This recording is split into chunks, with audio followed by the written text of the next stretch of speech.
अस्सलाम वालेकुम dear viewers. उम्मीद करता हूँ कि आप सब ठीक होंगे अल्लाह पाक के रहम करम फजल से। जी तो good morning, have a nice day. आज हमारे वीक की शुरुआत है यानी मंडे है और 13 अक्टूबर।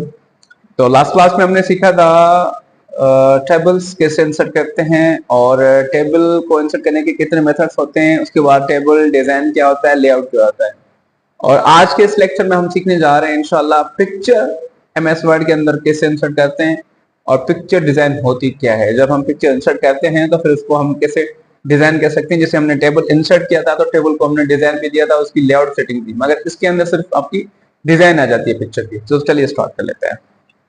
आपके सामने मेरे लैपटॉप की स्क्रीन है। सबसे पहले हमने एमएस वर्ड ओपन करना है और ब्लैंक डॉक्यूमेंट करना है और उसके बाद आप आएंगे इंसर्ट टैब के अंदर।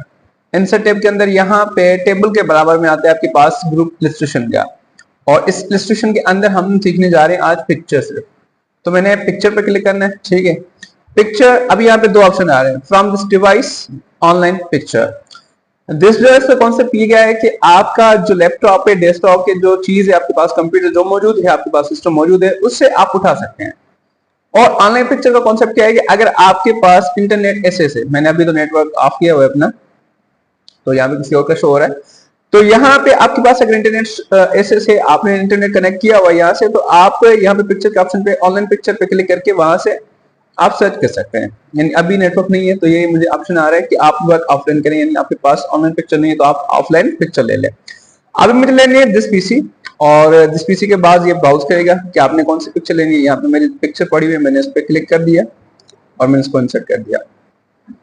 यहाँ पे जैसे मैंने पिक्चर इंसर्ट की तो जैसे हमारे पास टेबल डिजाइन और टेबल लेआउट ऑप्शन आया था टेबल इंसर्ट करने के बाद, सिमिलर वैसे ही अभी आप देखेंगे यहाँ पे कि मैंने पिक्चर इंसर्ट किया तो पिक्चर फॉर्मेट, ये पिक्चर्स को हम डिजाइन भी कह सकते हैं कभी कभी, इसमें कोई मसला नहीं है, वो हमारे पास ओपन हो गया। ये मेरी पिक्चर में इसकी थोड़ी सी यहाँ से डॉक्यूमेंट की साइज कम कर देता हूँ। यहाँ पे ऑप्शन आ रहा है रिमूव बैकग्राउंड, यहाँ से हम इसका बैकग्राउंड रिमूव भी कर सकते हैं, मगर वैसे जैसे हम चाहते हैं वैसे बैकग्राउंड इसका रिमूव नहीं होगा। तो उसके लिए आपको थोड़ी सी इसमें मेहनत करनी पड़ेगी। आप इसका वैसे भी जो है ना गूगल से किसी पिक्चर का बैकग्राउंड रिमूव कर सकते हो, कैनवा यूज कर बैकग्राउंड रिमूव कर सकते हो, एडोब यूज कर बैकग्राउंड रिमूव कर सकते हो। ऐसे बहुत सारे सॉफ्टवेयर हैं जिससे अच्छे से अच्छा हमारा बैकग्राउंड रिमूव हो जाता है। इसमें ऑप्शन है मगर वो उस लेवल का नहीं है जिस लेवल का हमें बैकग्राउंड रिमूव चाहिए होता है। उसके बाद आता है हमारे पास करेक्शंस, यानी आपके पास इसके अंदर ब्राइटनेस कितनी होनी चाहिए, यानी सन की कह सकते हैं। मैं वैसे नॉर्मली आपको अगर समझाना चाहूँ तो आप जिस पे क्लिक करेंगे ना आपकी पिक्चर वैसी वो करेक्शन नजर आएगा। इस पे ब्राइटनेस एंड कंट्रास्ट इसमें ऑप्शन है इसका। ऊपर है शार्पन एंड सॉफ्टन, देखें डिपेंड आप पे। नॉर्मल पिक्चर ऐसी है मेरी, अगर मैंने इस पे क्लिक किया क्या चेंजिंग आ रही है, ठीक है। यहाँ पे ब्राइटनेस एंड कंट्रास्ट है, आप इसको कितना ब्राइट रखना चाहते हैं, कितना कंट्रास्ट रखना चाहते हैं, वो डिपेंड आप पे करता है। नॉर्मल ये है, अगर मैं इस पे क्लिक करूंगा तो ये फिर भी ठीक है, नॉर्मल से अच्छा फिर भी यही है। तो ये चीज हम कर सकते हैं यहाँ पे। उसके बराबर में यहाँ पे आते हैं कलर्स, कि आपने अपनी पिक्चर पे कौन से कलर्स यूज करने हैं। मतलब मैंने ये यूज कर दिया, ये यूज कर दिया। आप जिस पे रखेंगे आपकी पिक्चर पे वही चीज अप्लाई होगी। यहाँ पे आ रहे हैं आपके पास पिक्चर के इफेक्ट्स, ब्लर इफेक्ट होता है, डॉटेड होता है, और ऐसे बहुत सारे इफेक्ट्स होते हैं जो हम अपनी पिक्चर को दे सकते हैं। यहाँ पे आती है कंप्रेस, कि आप अपनी पिक्चर को कंप्रेस कर सकते हैं।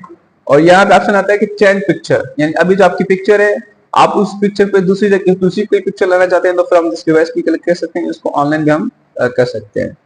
तो भाई ये लो चेंज हो गया आपकी पिक्चर। इसके बराबर में क्या है रीसेट, यानी जितने हमने इस पे यानी फॉर्मेटिंग अप्लाई की है, करेक्शंस यूज किए, कलर्स यूज किए, इफेक्ट्स यूज किए, जो जो चीजें हमने की ना वो अगर हम फिर से रीसेट करना चाहते हैं तो आप जस्ट इस पे क्लिक करेंगे तो रीसेट हो जाएगा। जैसे कि हमारे पास होम के अंदर एक ऑप्शन आता है क्लियर ऑल फॉर्मेटिंग, यानी जो भी हम अपने डॉक्यूमेंट के अंदर फॉर्मेटिंग कर रहे होते हैं इस पे अगर क्लिक करेंगे तो वो क्या हो जाएगा, सारा क्लियर हो जाएगा। उसके बराबर में याद रहता है इसके बॉर्डर्स, यानी ये इसका पिक्चर स्टाइल के अंदर क्या आ जाते हैं, ये बॉर्डर्स है कि आप अपनी पिक्चर को किसी बॉर्डर दे सकते हैं। अभी जो हमने बॉर्डर दिया है तो उसका कलर कौन सा होना चाहिए, यहाँ पे तो ब्लैक है, अगर मैं लेना चाहता हूँ purple just for example, picture पे इफेक्ट कौन सा होना चाहिए, कैसे आपकी पिक्चर नजर आनी चाहिए, वो डिपेंड आप पे करता है। इसके अंदर ये प्रीसेट है, वो डिपेंड आप पे करता है कि मतलब मुझे ये अच्छा लगता है। शेडोज का कैसे आना चाहिए, वो डिपेंड आप पे करता है। ये देख रहे हैं इसका शेड आ रहा है। रिफ्लेक्शन,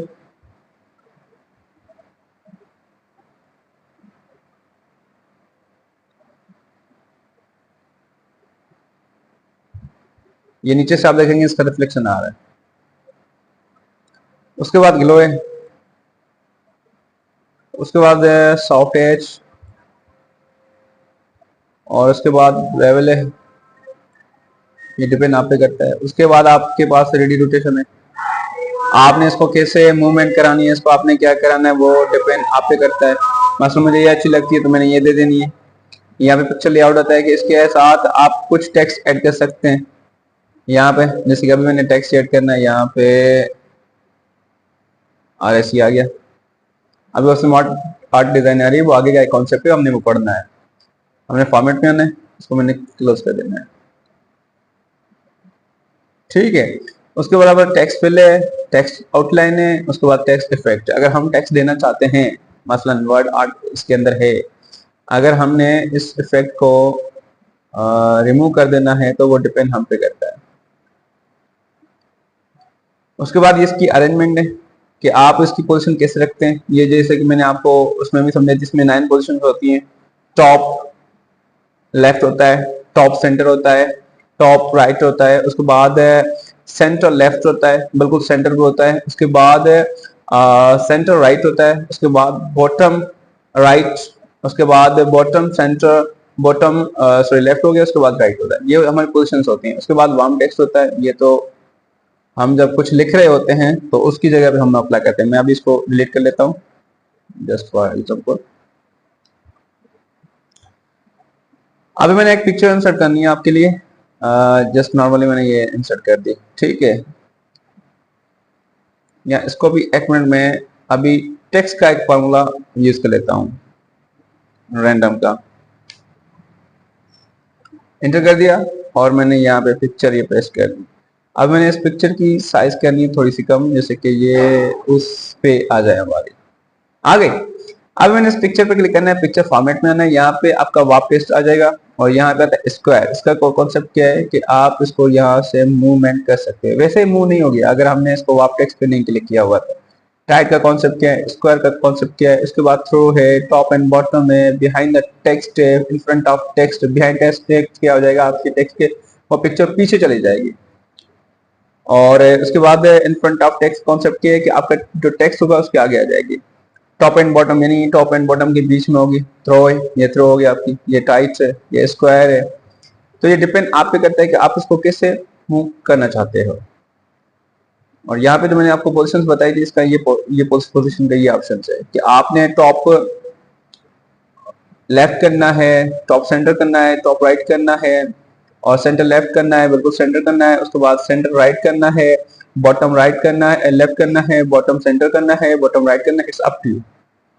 तो आज का लेक्चर हमारे यहाँ तक था, उम्मीद है आपको समझ में आ गया होगा। तो मिलते हैं नेक्स्ट वीडियो में, बहुत शुक्रिया आपका, थैंक यू।